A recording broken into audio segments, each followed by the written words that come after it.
Bien, buenas noches para todos. El Señor continúe bendiciéndonos y derramando sus bendiciones sobre nosotros. Como ustedes saben, hemos venido tratando la primera carta que el apóstol Pablo escribió a la iglesia de Corintio. Hemos tratado ya el capítulo 4, el capítulo 1 hasta el 4, es decir, capítulo 1 hasta el capítulo 4, versículo 21. Hemos tratado ese y lo tratamos con un tema. Aquí el tema que el apóstol Pablo corrige es la división dentro de la iglesia. Por lo tanto, nosotros lo tratamos con el tema de una iglesia dividida. Ahora pasamos a otro bloque escritural y esta vez compuesta por dos capítulos, el capítulo 5 y el capítulo 6. En ambos capítulos vamos a ver un tema. El tema que vamos a tratar ahora para estos dos capítulos es la relajación moral en la iglesia. La relajación moral en la iglesia. Pero hay aquí una pequeña división entre estos dos capítulos. Así que el primer capítulo, capítulo 5, versículo 1 hasta el versículo 13, lo vamos a tratar como cómo tratar a un hermano pecador en la iglesia. Cómo tratar a un hermano pecador en la iglesia. Así que yo quiero que ustedes abran nuevamente su Biblia y vamos a repetir algunos versículos de este capítulo. Ahora vamos a leer solamente hasta el versículo 8, que es realmente hasta donde creo que podemos llegar esta noche. Dice la palabra de Dios: de cierto se oye que hay entre vosotros fornicación, y tal fornicación cual ni se nombra entre los gentiles, tanto que alguno tiene la mujer de su padre, y vosotros estáis envanecidos. ¿No debierais más bien haberos lamentado para que fuese quitado de en medio de vosotros el que cometió tal acción?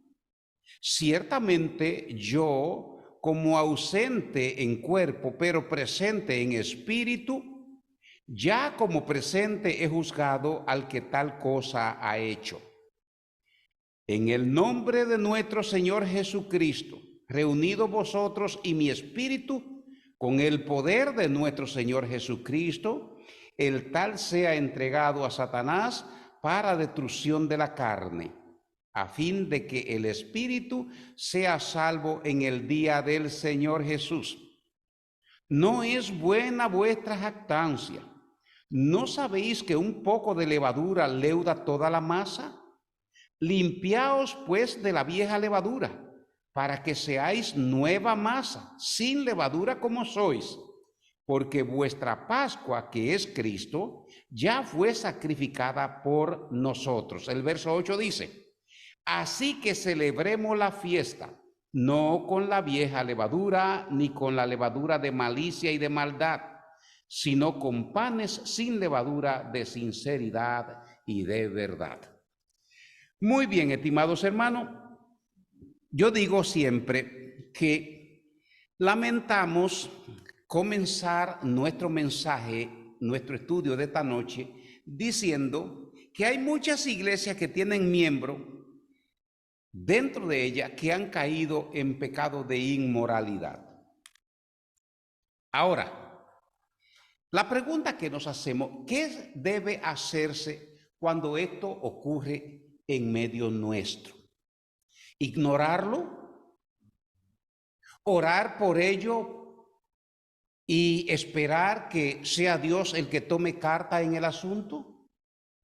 ¿O nosotros debemos de tomar medidas y hacer todo lo posible para poder renovar al hermano infractor y traerlo a Cristo? Ahora, los capítulos 5 y 6, como dije, tratan con 4 problemas de inmoralidad que se estaban produciendo dentro de la iglesia de Corinto. Así que había algo importante de lo que no podemos pasar por alto, y es que esta iglesia, conforme al capítulo 1, versículo 4 hasta el versículo 7, había sido bendecida por Dios en toda ciencia y conocimiento. Y Pablo le había dicho a ellos que que no le faltaba ningún don. ¿Hacia dónde llevó estas bendiciones a la iglesia de Corintio? En ese bloque escritural del capítulo 1 al capítulo 4, vemos que ellos entonces sufrieron de una gran división. Sin embargo, ahora en el capítulo 5 vamos a ver otro problema. Y aquí el problema es que el orgullo del conocimiento y de los dones espirituales no habían producido una fortaleza espiritual, ni ética, ni moral dentro de la iglesia, sino que la había llevado a un nivel de escándalo público. Podríamos decir un nivel escandaloso dentro de la iglesia. ¿Por qué? Porque en el primer bloque que nosotros vimos que dentro de la iglesia había un gran problema de división. Ahora vemos que ahora la iglesia pasa por alto un pecado que avergonzaba a toda la iglesia. ¿Cuál era la razón? La razón era la tolerancia al pecado. Tolerar el pecado. Aquí en el versículo 1 el apóstol Pablo comienza diciendo: se oye que hay entre vosotros fornicación. Quizás el apóstol Pablo se enteró de esta nueva noticia por medio de lo de Cloé. Así que recordamos también en el capítulo 1, versículo 11 de esta carta, que Pablo también se entera de los problemas que habían dentro de la iglesia por medio de lo de Cloé. Ahora, lo que el apóstol Pablo está diciendo aquí con la palabra se oye, no es que él había recibido esta noticia o esta información de manera exclusiva. Lo que el apóstol Pablo le está diciendo a la iglesia es que este tema de inmoralidad estaba en boca de todo. Este era un tema que hacía hablar a todos los días, en cada momento. No era que esta información había salido y se había ido a todas las demás iglesias, sino que esto era un tema de conversación. Imagínese usted sentado en un banco aquí, con una iglesia un poco repleta, y que haya un pecado que nos esté dañando, y todo el mundo comienza a murmurar en silencio acerca de ese evento que está pasando en medio de la iglesia. Realmente así era lo que estaba ocurriendo dentro de la iglesia de Corintio. Ahora, este era un pecado de frecuente conversación. Y Pablo no le ha dicho a ellos: entre ustedes se está oyendo que hay fornicación. No, lo que Pablo le dice: de cierto se oye. Y esta palabra es la traducción de comúnmente. Y cuando yo puedo decirle a ustedes, comúnmente estoy escuchando que hay entre ustedes algún mal, significa que hay un conocimiento pleno dentro de la iglesia de lo que está ocurriendo. Ahora bien, las personas de Corintio, que se sentían tan orgullosas por su conocimiento, tenían ahora en medio suyo un problema que en realidad sí era de conocimiento de todo. ¿Por qué? Porque esta era una forma de pecado que había escandalizado a toda la iglesia. Había hecho roncha, la murmuración se estaba llevando a cabo. Ahora, los corintios habían exhibido sus logros intelectuales debido a las bendiciones y a los dones que ellos habían recibido, como habíamos dicho en el capítulo 4, en el capítulo 1, versículo 4 hasta el 7. Habían reñido en contra y a favor por todos los líderes que le habían ministrado. Recordamos entonces que en el capítulo 1, versículo 12, ellos decían ser de cada uno. Nosotros somos de Pablo, nosotros somos de Apolo, nosotros somos de Cefa o de quien sea. De hecho, lo que aquí estaba pasando era que todos los dones, todas las bendiciones y todo el conocimiento y la ciencia que ellos habían recibido resultaron impotentes para resolver el problema del pecado que avergonzaba a la iglesia. ¿Por qué razón? Porque ellos lo habían pasado por alto. Ahora, Pablo sostiene que la prueba final de la espiritualidad no es el conocimiento y mucho menos los dones espirituales, sino es la capacidad para tratar efectivamente el problema del pecado dentro de la congregación. Ahora, la fornicación que el apóstol Pablo estaba hablando significa prostitución, que generalmente llegó a aplicarse a las relaciones sexuales irregulares. De hecho, este muchacho estaba cometiendo una relación incestuosa irregular. Por eso el apóstol Pablo lo trata con el nombre de fornicación. Y una de las cosas que nosotros debemos de observar como iglesia es que muchas veces no importa que nosotros hayamos sido salvos, pero estos actos de inmoralidad o actos de pecado pueden surgir dentro de la iglesia aún fuera de la voluntad del liderazgo de la iglesia. Pero no escapamos de que estas cosas puedan aparecer dentro de la iglesia. En el caso de este Corintio que se habla, realmente ya sabemos que él era un miembro de la iglesia y que aún estando dentro de la comunidad cristiana había caído en tan vergonzoso pecado. Ahora, la preocupación del apóstol Pablo era la reacción de la iglesia en cuanto a cómo había tratado este asunto. Era como si la iglesia se había dormido, no le interesaba. Ahora, Pablo sabía y conocía cuál era la condición lascivia o la condición de inmoralidad que imperaba dentro de la ciudad de Corintio. Y allí había un vicio que era a todo dar y de toda clase. Para muchos allí el sexo era casual, para otros el sexo era simplemente una diversión y otros trataron el sexo, la inmoralidad, justamente como la trataban los paganos, la asociaron a la religión. Así que habían muchísimos templos dentro de la ciudad de Corintio que realmente se prostituían y que hacían lascivia, cometían lascivia, creyendo que estaban adorando a sus dioses.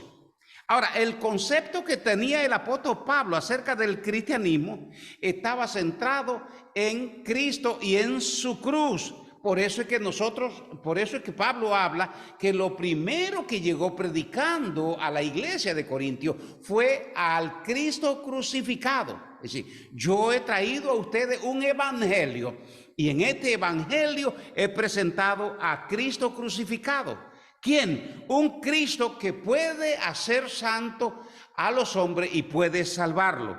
Así que de manera que cualquier situación que estuviera pasando o que estimulara a la vida de santidad, el apóstol Pablo lo consideraba como una perversión del evangelio y como una negación del poder de Dios. Ahora, en el versículo 1, nuevamente volvemos al versículo 1, el apóstol Pablo pasa a tratar lo que es la naturaleza del pecado. La naturaleza del pecado. Y lo que él dice tal fornicación, cual ni se nombra entre los gentiles. La naturaleza de este pecado es que ni siquiera los paganos permitían que esto pasara dentro de ellos. Aquí Pablo trata a los gentiles como lo trataban los judíos comúnmente. Los judíos trataban a los gentiles de gentiles, y gentiles significa los que estaban fuera. Ahora, el pecado que Pablo va a tratar aquí es el pecado de incesto.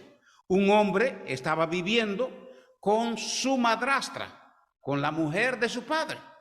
Ahora, las escrituras no nos dicen claramente cuáles fueron las razones por las cuales este muchacho estaba viviendo con su madrastra. Pudo haber pasado por la seducción, él pudo haberla seducido, es un caso. Pudo también su padre haberse divorciado de ella por alguna casualidad o por alguna otra cuestión. Pero también pudo el padre haber muerto. No sabemos cuál fueron las consecuencias.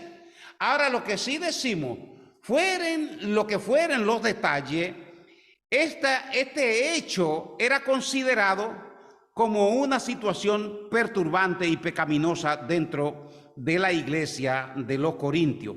Y realmente era contrario a las normas sociales y religiosas. A las normas sociales, porque incluso los paganos se oponían a eso. Y de hecho, la iglesia se opone a tal cosa. Para un judío, el matrimonio de un hijo suyo con su madrastra estaba penado por la muerte.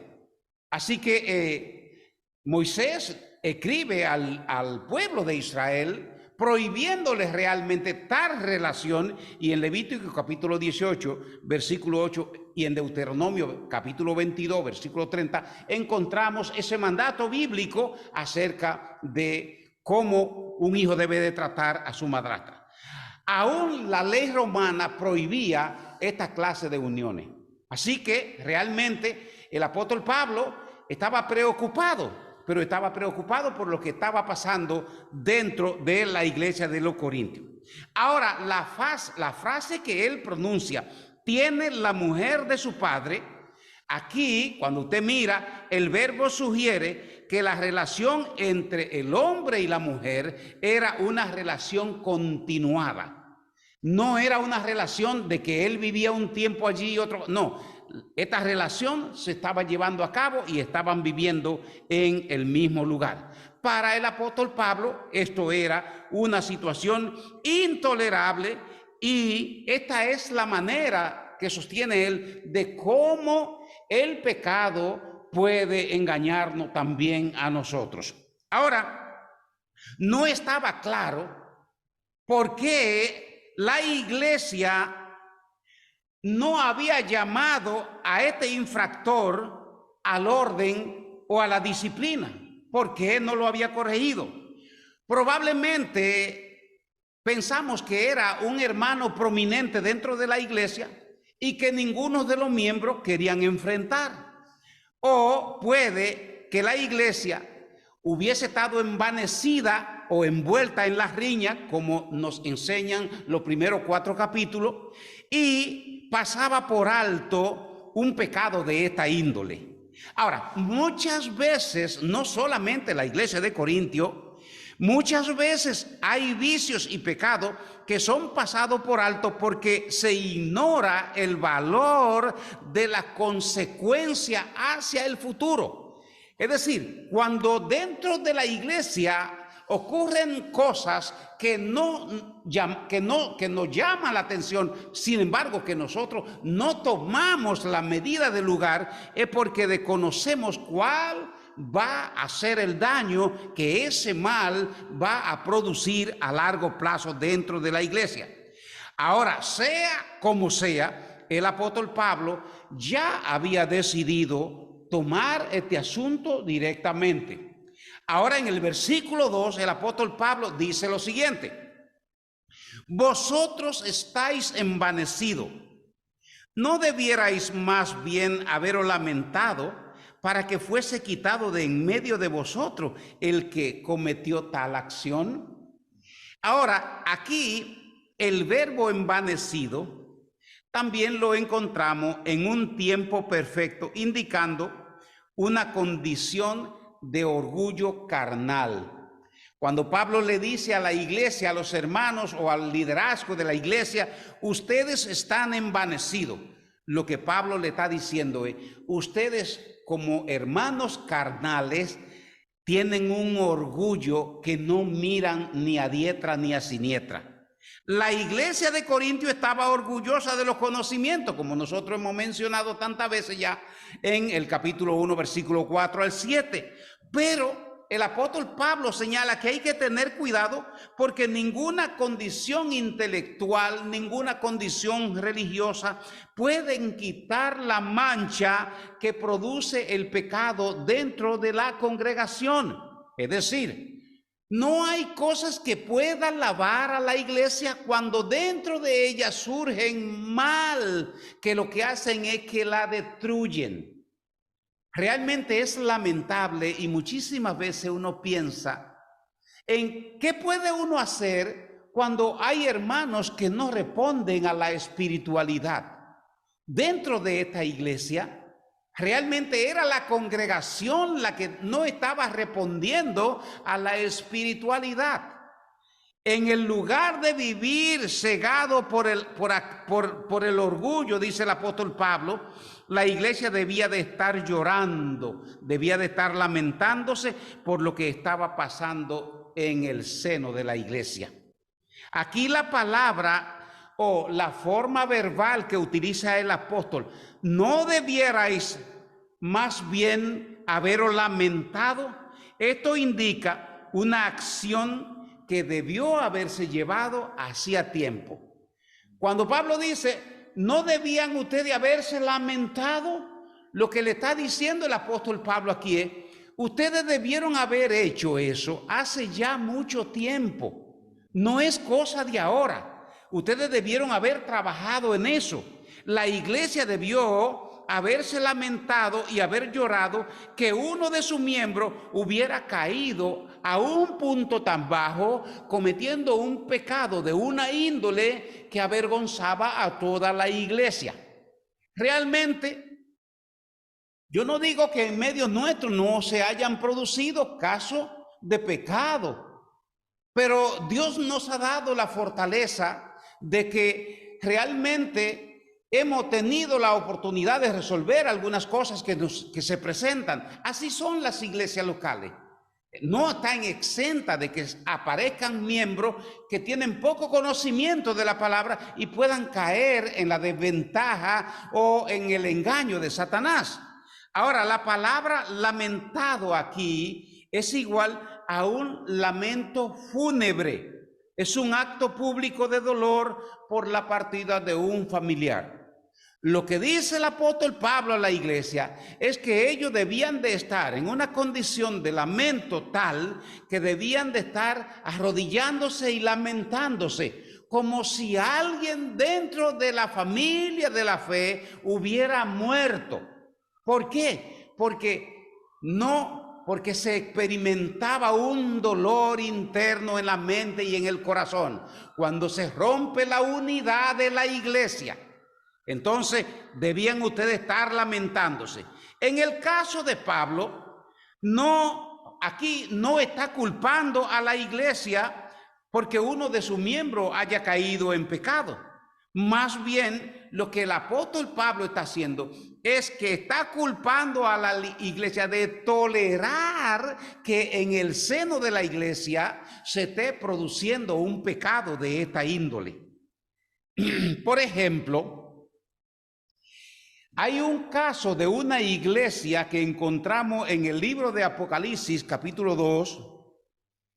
En el versículo 19 encontramos allí en el versículo 18 la iglesia de Tiatira. Y entonces en el versículo 19 podemos leer lo que el Señor le ha dicho a esta iglesia. Yo conozco tus obras y tu amor y tu fe. Conozco también tu servicio y tu paciencia y que tus obras postreras son más que la primera. Es decir, cuántas cualidades, cuántos hechos Dios estaba reconociendo de esta iglesia. Cuántas buenas obras Dios estaba conociendo.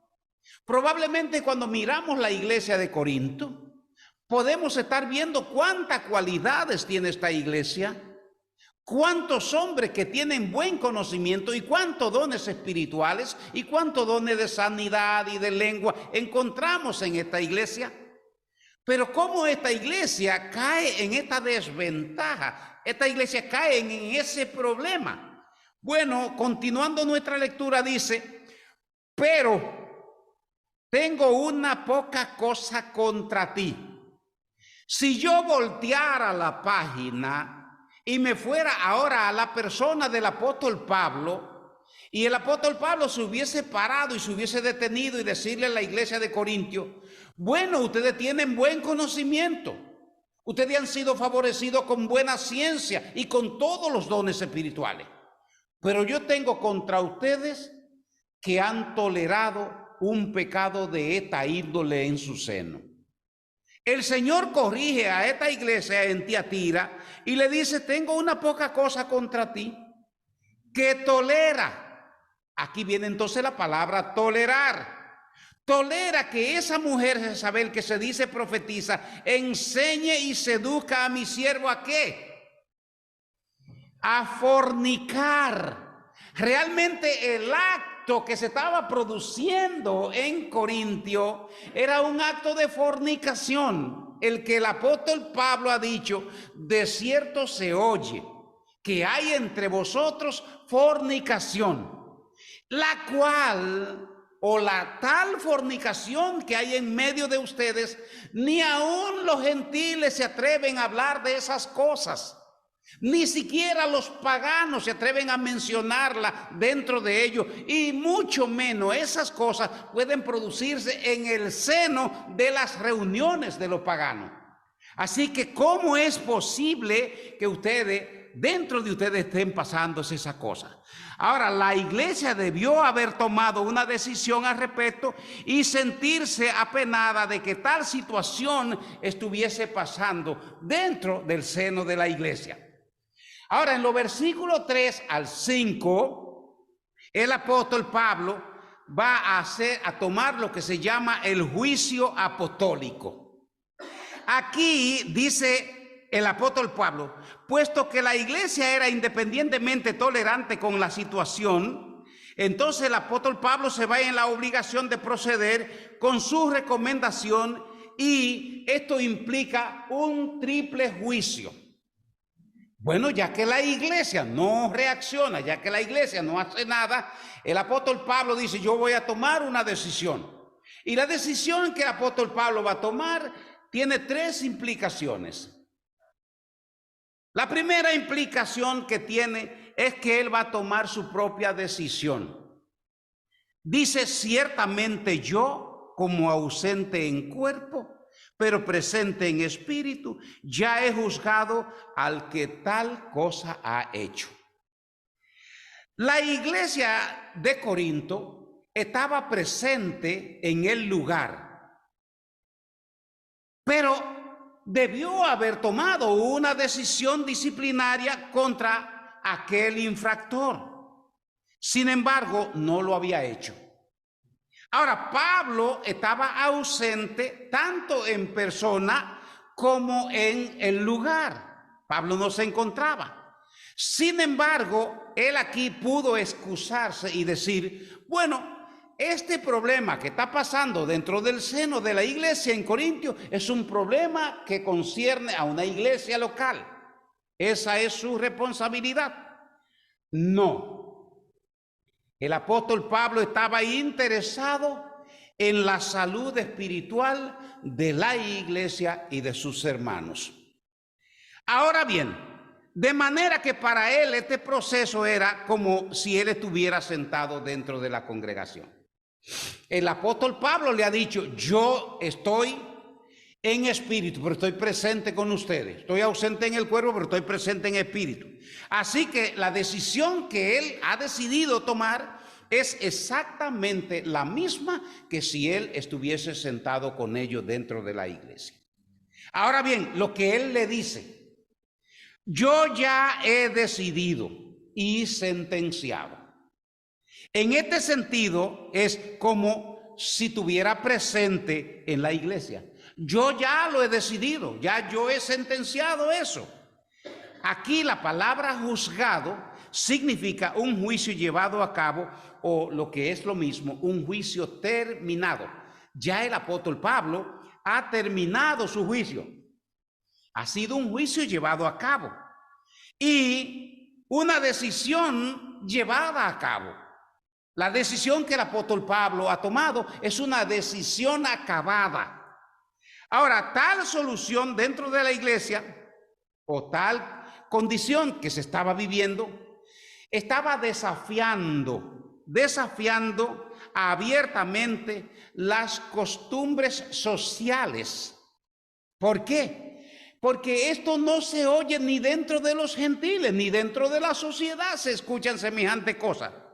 También estaba desafiando las costumbres éticas, porque dentro de la familia no se podía ver un acto semejante a este.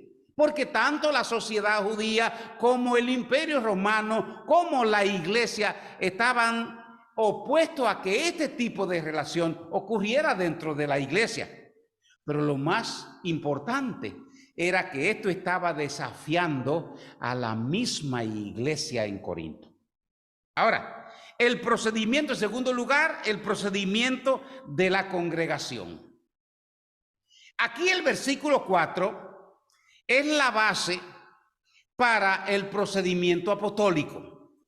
Y dice el apóstol Pablo: en el nombre de nuestro Señor Jesucristo, reunido vosotros y mi espíritu con el poder de nuestro Señor Jesucristo. Ahora, aunque ya el apóstol Pablo había emitido su decisión, en el caso, ahora él acompaña a la iglesia en la decisión que la iglesia, como iglesia local, debe de tomar. Ahora, lo más probable es que aquí el apóstol Pablo le estuviera dejando en claro que esta situación que estaba pasando dentro del seno de la iglesia era de exclusiva responsabilidad para una iglesia local. Aquí me detengo un poquito.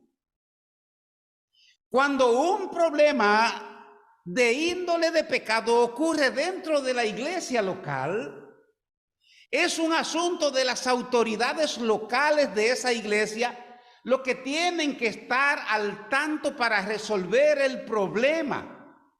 No es que se van a invitar a otras iglesias ni a otras asambleas para resolver el problema de pecado que surgió dentro de la iglesia 126.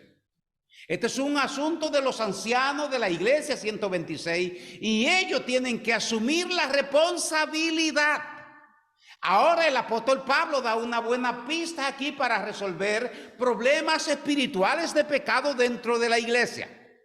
El apóstol Pablo dice: en el nombre de nuestro Señor Jesucristo y en el poder de nuestro Señor Jesucristo.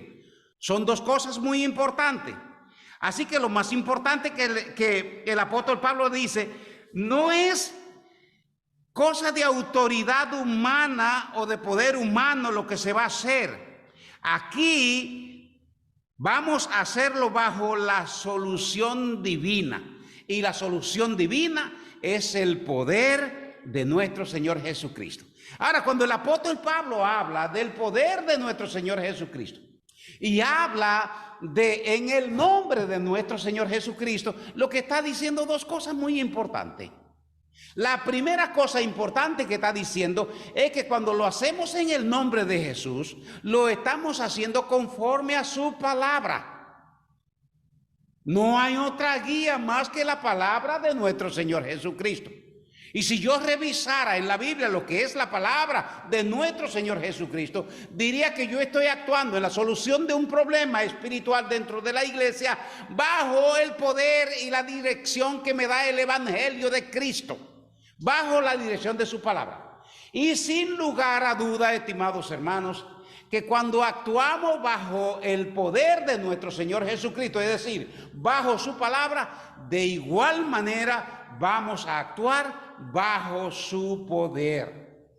Así es la cosa. Así que tal caso tiene principios espirituales y hay que resolverlo bajo el poder espiritual.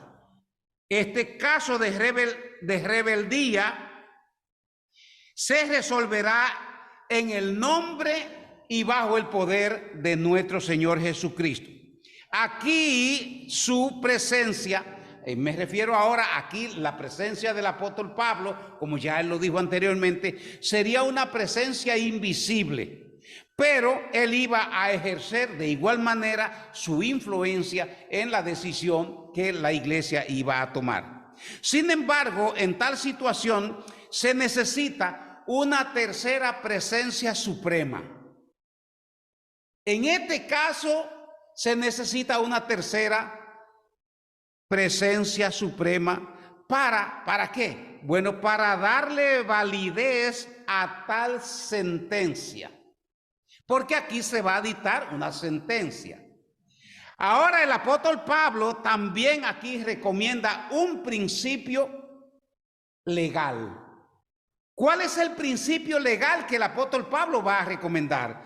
Él dice que se hiciera una reunión formal convocada por la congregación para considerar este asunto. La palabra aquí es reunido vosotros. La congregación debe de reunirse.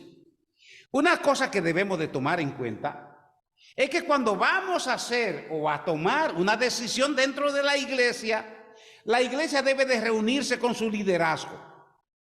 Lo más probable es que nosotros aconsejemos que reunido el liderazgo de la iglesia, también debemos de reunir a los hermanos que son más, como dice Pablo en Gálatas capítulo 6, versículo 1, los que son más espirituales. Vosotros que sois más espirituales,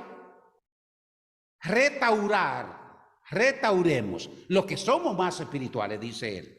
Restaurar a aquel que ha caído en cierta desventaja. Si alguno ha caído, dice, si alguno ha caído en algún desliz, en alguna desventaja, vosotros que sois espirituales, restaurarle. Ese es el consejo. Aquí el apóstol Pablo, que ha dado un consejo legal, es para que se hiciera una reunión convocada por la congregación. Y dice, reunidos vosotros, aquí significa un grupo en una reunión oficial. Y parece que sí, esta reunión se pudo haber llevado a cabo porque cuando nosotros revisamos la segunda carta, capítulo 2 y versículo 6, entonces vemos que allí se ha tomado una decisión en cuanto a una disciplina que se ha tomado. Probablemente aquí Pablo esté señalando que esa decisión se llevó a cabo para poner en orden a aquel que había cometido tal infracción.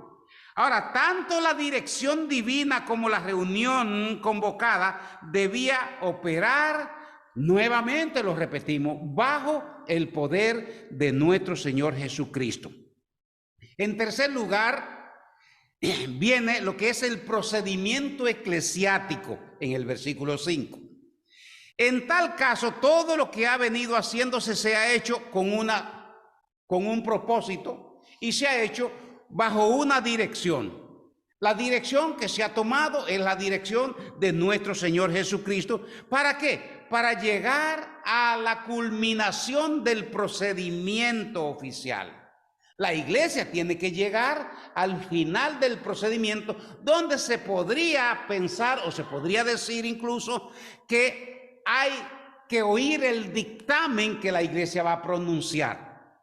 Ahora, en primer lugar, Pablo sugiere que el tal sea entregado por la iglesia a Satanás.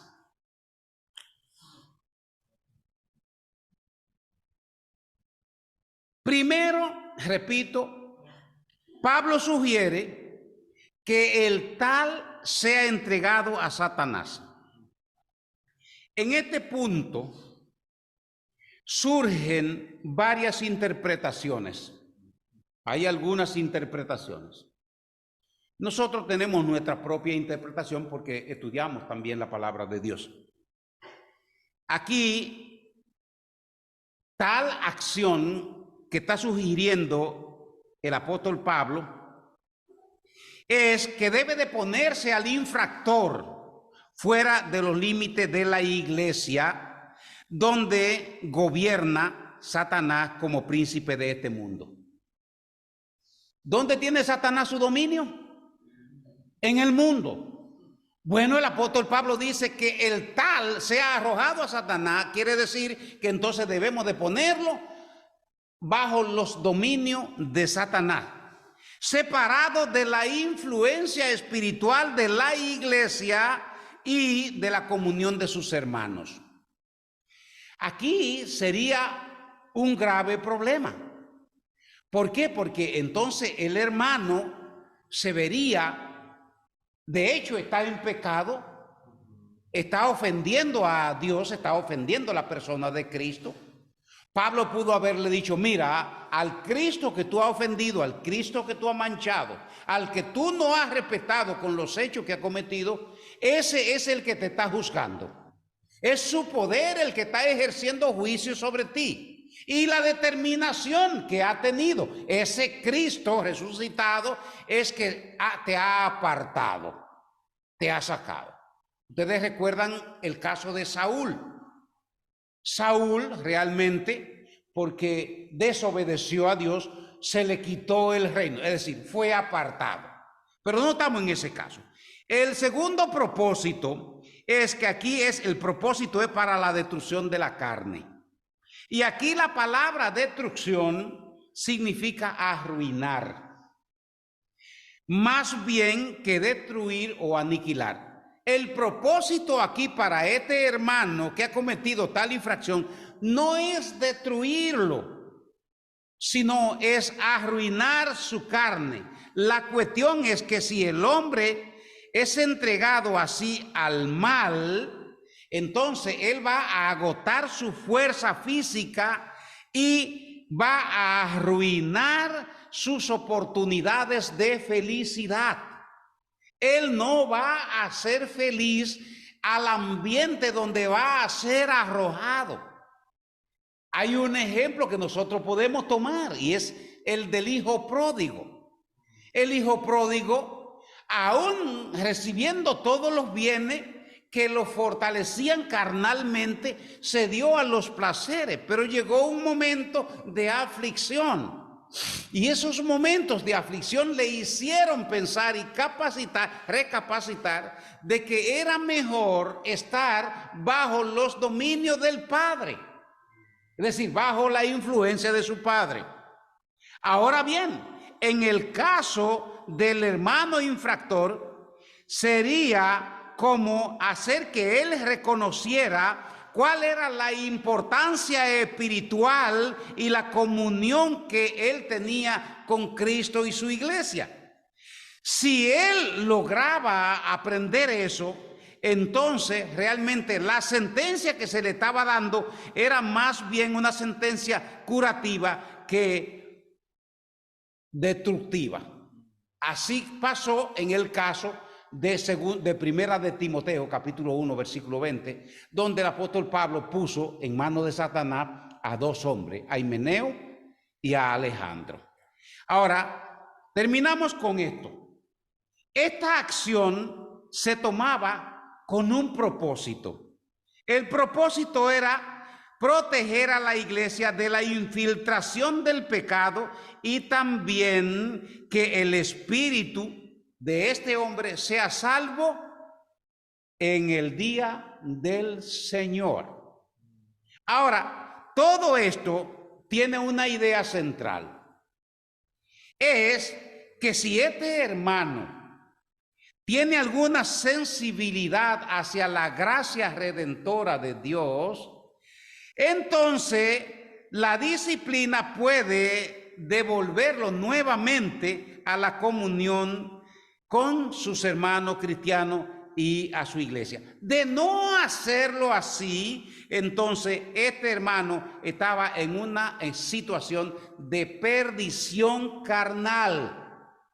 No estamos hablando de una perdición espiritual, sino de una perdición carnal. Su cuerpo iba a pasar por una serie de daños.